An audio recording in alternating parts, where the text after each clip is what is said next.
Brand recall and brand recognition. They're not the same thing. For brands, they're both incredibly important when it comes to standing out from competitors, but they're not the same thing. And in this video, I'm going to explain exactly what they are and how they're different.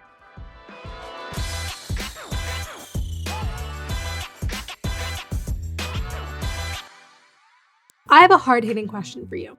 Coke or Pepsi? No, I'm not asking which one tastes better. I'm asking if both were dangling over an active volcano, which one would you save? I figured this would be a good way to start the video because this is where you see brand recognition at play. You have two similar products, but you can't help but choose one over the other. To most people, Coke and Pepsi taste the same. It's true. There have been studies. So what led to Coke winning the Cola Wars? I think I know the answer. Coke is Christmas. It's drinking a rum and Coke or a Jack and Coke at your favorite bar. It's the glass bottle you'd recognize even without the label. Same goes for the font. Coke is rock solid in its branding, and there's nostalgia weaved into the fabric of it. This creates a feeling of trust and familiarity that Pepsi just hasn't been able to match. Look at this.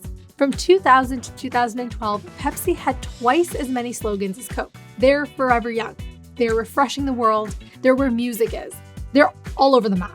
Of course, both brands are well known, but Coke is a gold standard for brand recognition, which is defined as a consumer's ability to identify a specific brand by its name, slogan, logo, and other attributes. Amazon is another great example. They've basically turned a regular cardboard box into a signifier of their brand. You could also look at Kleenex, who've essentially beaten the game, with people referring to tissue paper as Kleenex. But this is not the same as brand recall, which is defined as the ability to remember a brand when prompted. The difference is remembering versus recognizing. There are two types of brand recall: aided and unaided. If someone asked you to name your favorite fast food restaurant and you said McDonald's, that's an example of unaided recall. McDonald's jumped to the top of your mind without any sort of coaxing. Now, if the person asking is trying to test your recall of McDonald's and your response was Popeye's chicken, they might reframe the question to, what's your favorite fast food restaurant that sells burgers? This would be an example of aided recall, narrowing the options down to a smaller pool. Unaided recall is what businesses aim for. The less narrowing down the options, the more top of mind the brand appears to be. Like brand recognition, a lot of this comes down to marketing,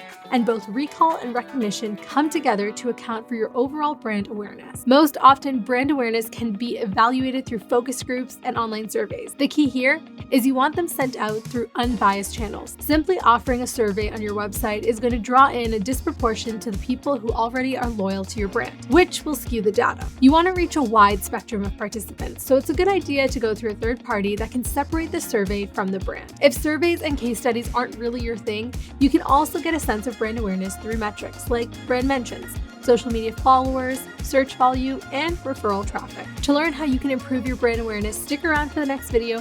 And for more on this topic, click the link in the description and head over to Superside's blog for the full in-depth breakdown. And if you enjoyed the video, give it a like and subscribe to the channel.